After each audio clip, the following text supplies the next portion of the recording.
নমস্কার বন্ধুরা, আমি অর্ক আর আপনারা এসেছেন আমার YouTube channel green and gardening. আজ কোনো রিপোর্টিং না, আমার জাস্ট অর্কিড গাছগুলো সম্বন্ধে কিছু জানাবো এবং বলবো। নতুন নতুন অর্কিড কিছু ফুল ফুটেছে সেটাও দেখাবো এবং কিছু অর্কিড সম্বন্ধে ধারণা দেবো যেটা আমার নিজস্ব এক্সপিরিয়েন্সের উপর হয়েছে। তো প্রথমে দেখাই এই ফুলটি এই বছরই কালেকশন করেছি এক দাদার কাছ থেকে। এটা এপিডেন্ড্রাম গোত্রের মধ্যে পড়ে, খুব সুন্দর ফুল।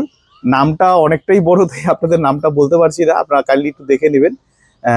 দাঁড়ান, ফোকাসটা, হ্যাঁ হ্যাঁ, এই দেখেন, এইটা হচ্ছে এর নাম। তো এর আইডি আমার জানা নেই, প্রপার আইডি বলতে পারছি না, শুধু এটুকুই বলতে পারি এপিডেন্ড্রাম গোত্রের মধ্যে খুব সুন্দর ফুলটি। ছোট সাইজ হতে পারে কিন্তু সবুজ রঙের মধ্যে হালকা হালকা ব্রাউনিশ আভাস আছে এবং হালকা হালকা বেগুনি কালারও আছে। খুব সুন্দর করে কিন্তু এও ফুল দিচ্ছে। এছাড়াও কিছুদিন আগে আপনাদের দেখেছিলাম অর্কিড মাউন্ট করা, টুলুমনি অর্কিড মাউন্ট করা, সেটাও কিন্তু খুব সুন্দরভাবে সেট হয়ে গেছে, সবুজ সবুজ শিকড়। অর্কিড, এই সমস্ত অর্কিডের ক্ষেত্রে আপনাদের একটা জিনিস মানে যেগুলো মাউন্ট করবে সেগুলো কিন্তু জল আপনাদের প্রায় দিনই আপনাদের জল দিতে হবে। গরমে তো দুবার করে জল দিতে হবে এবং বর্ষাকালে একবার জল দিলে যথেষ্ট, শীতকালেও সেম একবার জল দিলে যথেষ্ট। এছাড়াও যে আমি টুলুমনি অর্কিড এখানে লাগিয়েছিলাম সেগুলো কিন্তু ভালোভাবে সেট হয়ে গেছে। এটা পুরনো টুলুমনি অর্কিড, যেটা ভিডিও এর আগেও আমার চ্যানেলে ছাড়া ছিল। এছাড়াও এই সমস্ত অর্কিড যেগুলো আছে যেমন Z variegated, dendrobium Z variegated, এও কিন্তু খুব ভালোভাবে আছে। আশা করছি আগামীতে এদেরকে মানে এদের ফুল আপনাদেরকে দেখাতে পারবো। এছাড়াও দেখি এদিকে যে আমার রুটের অর্কিডটা আছে, যেটা মানে ডালপালা পাতা কিচ্ছু নেই, জাস্ট রুট, এবং রুট থেকে কিন্তু এর শুট বেরোয়, শুটে এর ফুল চলে এসছে। নভেম্বর মাসের ফুলের কড়ি দেখা দিয়েছিল, সেটা আপনাদের সাথে শেয়ার করেছিলাম। এই এখন গিয়ে মানে মার্চ মাসের শেষের দিকে, এখন সরি মার্চ শেষ, এপ্রিলের শেষে, এপ্রিলের ফার্স্টের দিকে এখন কিন্তু ফুল ফোটা শুরু হয়ে গেছে। এছাড়াও আপনাদের দেখিয়েছিলাম হোয়াইট গ্রেস, যেটা এটাও বেশ সুন্দর করে কিন্তু ফুল দিয়েছিল এবং এই ফুল পুরো স্টিকে ফুল ছিল। এখন শেষ 4টে ফুল আছে এই স্টিকের মধ্যে। এছাড়াও যে আরো দুটো স্টিক ছিল, ওই দুটো কিন্তু বেশ সুন্দর করে ফুল দিচ্ছে। এইদিকে আছে ডেনড্রোবিয়াম অ্যানসেপ, এর মধ্যেও ফুলের দেখা নেই, বাট গাছটা কিন্তু বেশ সতেজভাবেই আছে। এরকম প্লাস্টিকের মধ্যে ছিল, তো একে আমি রিপট করেছি, মানে একটা কাঠের টুকরোর মধ্যে একে সেট করে দিয়েছি। এখানে কিন্তু সেটও হয়ে গেছে। এবং এই অর্কিডগুলো তো আপনাদের দেখিয়েছিলাম, পার্পেল ইয়াইয়া, এবং এটার নাম হচ্ছে ডেনড্রোবিয়াম মিনি পার্পেল, যেটার ট্যাগ ভুল হয়ে গেছিল, আপনাদের আগে ভিডিওতে দেখিয়েছিলাম। তো এও কিন্তু প্রায় 1 মাসের উপরে হয়ে, 1 মাসই হয়ে গেল, বেশ সুন্দরভাবে কিন্তু এও ফুল দিচ্ছে। এছাড়াও নতুন আপডেট আপনাদেরকে দেখাতে বলবো, দেখতে বলবো। এই হচ্ছে ফিলোনপসিস অর্কিড। এত সুন্দর করে ফুল, মানে বলার মতন না, এতটা সুন্দর। মানে দেখেন, গাছে আমার কেন জানি মনে হয় গাছে ফুলে হাত দিলে পরে একটু মনে শান্তি পাইতে, ফুলে হাত দিতে খুব ভালো লাগে। তবে একটা জিনিস কি, আমার মনে হয় ফুলে হাত দিলে হয়তো ফুলটা নষ্ট হয়ে যেতে পারে। তবু আপনাদেরকে দেখানোর জন্য দেখাচ্ছি ফুলটা কতটা জায়েন্ট সাইজের, কতটা বড়। এর আইডিটাও জানিয়ে রাখি আপনাদেরকে, আইডিটা beautiful smile, phalaenopsis beautiful smile. আপনারা চাইলে কিন্তু এটাকেও কালেক্ট করতে পারেন, বেশ সুন্দর। এছাড়াও যে এর পাশে আছে, এটা ইয়েলো কালারের ফুল হবে, তবে এর আইডিটা এই মুহূর্তে আমার মনে নেই। যা ফুল ফুটলে পরে এর আইডিটাও আপনাদেরকে জানিয়ে দেবো। আপনাদেরকে এটুকু বলতে পারি, যদি আপনারা ডেনড্রোবিয়াম করে থাকেন, ডেনড্রোবিয়াম যদি বিগিনার্সদের জন্য বেস্ট হয়, তবে বিগিনার্সদের জন্য কিন্তু ফিলোনপসিসও বেস্ট। তো গাছ সম্বন্ধে জানানোর আগে আরো কিছু গাছ আপনাদের দেখিয়ে নিই, দেন আপনাদের গাছ সম্বন্ধে কিছুটা ধারণা আপনাদেরকে দিচ্ছি। চলুন দেখে নেওয়া যাক বাকি গাছগুলো। যেমন এদিকে আছে আমার সেই অ্যাফাইলাম পিঙ্কটা, অনেকেই হয়তো এই গাছ দেখেছেন বা আগেও দেখে রেখেছেন। এটার মধ্যে কিন্তু দেখেন স্টিক প্রায় 4 ফুটের উপরে লম্বা, গাছ ভরে, মানে প্রত্যেক স্টিকের প্রত্যেকটা গিট থেকে কিন্তু ফুল চলে এসছে। এর বিশেষত্ব হচ্ছে পাতা পড়ে যায়, তারপরে ফুল আসে, এবং ফুল পড়ে যায় দেন পাতা আসে। তো একটু ব্যতিক্রমী বলতে গেলে আমার এই অ্যাফাইলাম অ্যালবা যেটা, সেটা এর পাতা কিন্তু এখনো পড়েনি, বাট কড়ি কিন্তু এর মধ্যেও চলে এসছে। আগামীতে কড়ি ফুল ফুটলে পরে আপনাদেরকে অবশ্যই দেখাবো কিরকম লাগে দেখতে। এছাড়াও যে আমার স্পিসিস অর্কিড, যেটা মানে আমাদের এখানকার লোকাল ভ্যারাইটি, যেটা রেঙ্কো স্টাইল, যেটা সেটা বেশ সুন্দর, যেটা ফক্সটেলও বলে থাকে, সেটাও কিন্তু বেশ সুন্দরভাবেই আছে। এর নামটা মুছে গেছে, তাও এটা আপনাদেরকে দেখাতে পারছি না এই মুহূর্তে। তবে এও কিন্তু ভালো আছে, নতুন শুটও ছাড়ছে। কবে ফুল ফুটবে আমি জানি না, বাট এই মুহূর্তে গাছটি ভালো আছে। আরো কিছু আপডেট আপনাদের দেখাচ্ছি, চলুন। আগের একটি ভিডিওতে দেখিয়েছিলাম ডেনড্রোবিয়াম টার্মিনাল, তো এও কিন্তু বেশ সুন্দরভাবে ফুল দিচ্ছে। এর আগেও দেখেছিলাম খুব সূক্ষ্ম সূক্ষ্ম ফুল হয়, এবং এই এতটা ফুল দিয়েছে আমাকে না বলার মতো না, খুব মানে গাছ ভরে। সবসময় তো সবকিছু আপনাদেরকে দেখানো সম্ভব হয় না, কারণ আমি সবসময় মোবাইল নিয়ে থাকি না। তো মোবাইল যেহেতু এখন নিয়ে এসেছি আপনাদেরকে, তাই দেখাচ্ছি। এছাড়াও সব থেকে অবাক করা বিষয় এই আমার টুলুমণিটা। এই টুলুমণি অবশ্যই নিশ্চয়ই আপনাদের মনে আছে কিছুদিন আগে যেগুলো আমি মাউন্ট করেছি, পটিং করেছি, সেই অর্কিডের সাথেই এনেছিলাম এই টুলুমণিটা, এবং সেটা আমাদের স্টিক ছিল। একটাই দুঃখের বিষয়, সেটা হচ্ছে আমাকে যেই আইডি বলে এই গাছ পাঠানো হয়েছিল বা আমি যেটা অর্ডার করেছিলাম সেই আইডি গাছ আসেনি, বাট যেটা এসছে খুব সুন্দর ফুল ফুটছে।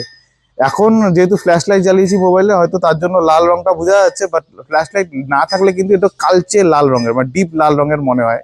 তো এও কিন্তু বেশ সুন্দরভাবে ফুল দিচ্ছে। ফুল ফোটাটা শেষ হয়ে গেলে একে আমি রিপোর্ট করে দেবো। তো রিপোর্টিং ভিডিও তো এর আগেও দেখানো আছে, রিপোর্টিং ভিডিও আপনাদের দেখানোর নেই।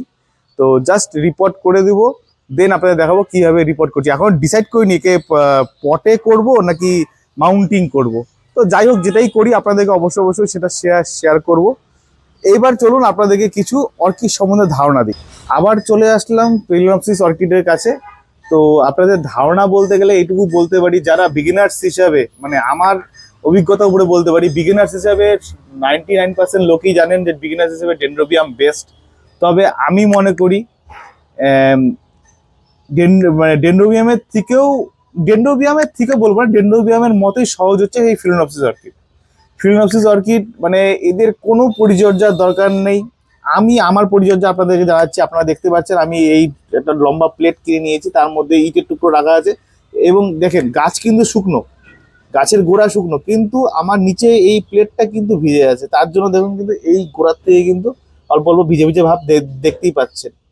তো গাছকে যদি এইভাবে, মানে কিছু কিছু গাছ আছে, তার সাথে সাথে ক্যাটলিয়া গুলোকেও রেখেছি। ক্যাটলিয়া ভালোভাবেই আছে, ফুল হয়তো আমাকে সেরকম ভাবে দেয়নি। এর আগে একবার ফুল ফুটেছিল, এটা সি বিচ বলে এর আইডি, এর ফুল ফুটেছিল, তো আপনাদেরকে দেখিয়েছিলাম সেটা।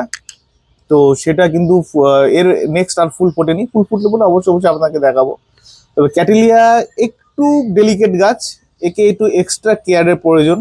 তো তার জন্য তুমি পিছনে রাখা আছে, কারণ এদের ডাইরেক্ট সানলাইট পছন্দ করে। ডাইরেক্ট সানলাইট যেখানে যেখানে লেগেছে সেখানে সেখানে কিন্তু একটু জ্বলে গেছে, দেখলেই বুঝতে পারছে। তবে এই কিন্তু ডাইরেক্ট সানলাইট পায়, কারণ এই দেখেন আমার যে এই গ্রিন নেটটা লাগিয়ে তার নিচে একটু ফাঁকা আছে, ফাঁকা দিয়ে কিন্তু লাইট ঢোকে, মানে আলো ঢোকে, ডাইরেক্ট সানলাইট ঢোকে। তো সেটা কিন্তু এই পাতার মধ্যে পড়ে, এবং বেশ ভালোভাবেই আছে, কোনো জ্বলার কোনো ভাব নেই। নতুন শুটও ছাড়ছে, নতুন কড়িও চলে এসছে, আপনাদেরকে আগেও দেখিয়েছি। তো আমি বলবো আপনারা ডেনড্রোবিয়ামের সাথে সাথে কিন্তু ফিলোনপসিসও আপনারা করতে পারেন। খুব সুন্দর ফুল, লো মেনটেনেন্স, এবং যখন ফুল ফুটবে ডেনড্রোবিয়ামের মতোই আপনাদেরকে মনটা ভরিয়ে দিবে। আমি আমার যে গাছগুলো আছে, গাছগুলো মেনটেনেন্স আপনাদেরকে এর আগেও অনেকবার বলেছি, আমি সেরকম কোনো মেনটেনেন্স করি না। এই যে এক্সট্রা একটু আলাদা রকমের যে রুট অর্কিড আছে, এরাও কিন্তু এই ডেনড্রোবিয়ামের সাথেই হ্যাঙ্গিং করা আছে। একেও কিন্তু ওই ডেনড্রোবিয়ামের যা, মানে এর যা মেনটেনেন্স করি, সেম মেনটেন কিন্তু এর ক্ষেত্রেও করি, সেম মেনটেন কিন্তু আমি ফিলোনপসিসের ক্ষেত্রেও করি। কারণ আমাকে প্রত্যেকটা আলাদা আলাদা করে মেনটেন করা আমার কাছে কিন্তু সম্ভব না। তাতে কিন্তু আমার মানে ভালোভাবেই হচ্ছে। টুলুমণি যে দেখালাম আপনাদেরকে, টুলুমণিও কিন্তু আমি সেম ভাবে মেনটেন করি। তার সাথে সাথে অনসিডিয়াম লাভাবাস্টো আছে, যেটা ফুল ফুটেছিল আপনাদেরকে দেখিয়েছিলাম। আশা করছি এইবার এই জায়গার থেকে ফুল পাবো, নতুন যে শুট আসছে এর থেকেও ফুল পাবো। এই আমার মিনিয়েচার যে ফিলোনপসিস অর্কিডটা, এটার নামটাও আমার এই মুহূর্তে এখনো অব্দি এর মার্কিং করা হয়নি। এও কিন্তু বেশ ভালোভাবে আছে। গাছটি অনেক অন্যভাবে ছিল, আমি নতুনভাবে পাইনবার্গের উপরে একে মাউন্ট করেছি, বেশ সুন্দরভাবে আছে। এছাড়া টুলুমণি গাছগুলো যে বলেছিলাম, এগুলো কিন্তু খুব সুন্দরভাবে আছে। তাই আমি এটুকুই বলবো, শুধু এদের জলটা ঠিক করে দেবেন। আলাদা করে কোনো খাবার আপনার চাইলে দিতেই পারেন, কোনো অসুবিধা নেই। 19-19-19 ব্যালেন্স এনপিকে সেটা সেটা ইউজ করতে পারেন, বাট আমি কিন্তু সেরকম কোনো কিছু ইউজ করি না। তবে হ্যাঁ, বৃষ্টি পড়লে বৃষ্টির যে জলটা সেটাকে আমি স্টোর করে রাখি। স্টোর করার জিনিস তো আপনার দেখিয়েছিলাম, এই ড্রামের মধ্যে আমি স্টোর করে রাখি। এবং যতটা পারি, কিছুদিন আগে বৃষ্টিও হয়ে গেল আপনারা জানেন নিশ্চয়ই, তো সেটাকে কিন্তু আমি এই গাছের মধ্যে স্প্রে করি, এবং গাছকে আমি মানে ওই জল দিয়ে ভিজানোর চেষ্টা করি। বৃষ্টি জল সবসময় বৃষ্টির জল পাওয়া সম্ভব না, তো যতটুক পাওয়া যায় সেটুকুই ইউজ করি নর্মালি। আর বাড়িতে আমার ছাদের উপর ট্যাঙ্কি লাগানো আছে, সেই ট্যাঙ্কির জলটাই ইউজ করি। তাতেই কিন্তু আমার গাছের এই পরিস্থিতি। তাতেই আমার গাছ এত সুন্দর করে আমাকে ফুল দিচ্ছে, তাতে আমি খুবই খুশি। আশা করছি আগামীতে এরা আরো সুন্দর করে আমাকে ফুল দেবে। প্রত্যেকটা গাছ, যেগুলো গাছে আইডিয়া আছে প্রত্যেকটা গাছে কিন্তু আমাকে ফুল দিয়েছে। হ্যাঁ, হয়তো আদার্স যারা বড় বড় বাগানি তারা হয়তো আরো ভালো করে ফুল গাছ করেন, তাদের হয়তো আরো ভালো করে গাছ গ্রোথ আরো ভালো হতে পারে, অবশ্যই ভালো হবে। কেন হবে না, কারণ তারা সেইভাবে ওদেরকে টাইম দিতে পারে। আমি এদেরকে অত ভালোভাবে টাইম দিতে পারি না, তাতেও কিন্তু মানে ওরা আমার এই জিনিসটা বোঝে, মানে আমি কতটা ওদেরকে টাইম দিতে পারি কি পারি না সেই জিনিসটা কিন্তু এই গাছ বোঝে। তো গাছ কিন্তু তাদের মতো করে আমাকে ফুল দিয়ে আমার মনটা ভরিয়ে দেয়। তাই যেটুকু আমি পাই গাছের কাছ থেকে সেটুকুই আপনাদেরকে দেখাই। আমি শুধু এটুকুই আপনাদেরকে বলবো, গাছকে ততটুকুই যত্ন করেন যতটুকু গাছ চায়। বেশি যত্ন যদি করেন, গাছ কিন্তু বেশি যত্ন করলে যে বেশি বেশি ফুল দিবে তা না, বেশি বেশি জল দিলে যে অর্কিড বেশি বেশি ফুল দিবে সেটাও না। যেটুকু ওদের প্রয়োজন সেটুকু। যেমন মনে করেন দুদিন থেকে কিন্তু আমি এদেরকে জল দিচ্ছি না। আজ আমি সন্ধেবেলা এই ভিডিওটি করা হয়ে গেলে পরে আমি সন্ধেবেলা মানে ঘরে যাওয়ার আগে এদেরকে ভিজিয়ে দিয়ে যাব, তাও স্প্রে করে। যে স্প্রে গানটা কিনেছি নতুন, সেটা দিয়ে আমি এদেরকে স্প্রে করে দেবো। এই যে ধুলো ধুলো ভাবটা আছে সেই ধুলো ভাবটাকে সরানোর চেষ্টা করব। আর হ্যাঁ, আরেকটা জিনিস ইম্পর্টেন্ট, ভেরি ভেরি ইম্পর্টেন্ট জিনিস, আপনারা কিন্তু যখন স্প্রে করবেন চেষ্টা করবেন যেন ফুলে যেন কোনো রকম জলের সংস্পর্শ না আসে। ফুলে জল পড়লে কিন্তু সেই ফুল বেশি দিন টেকসই হয় না।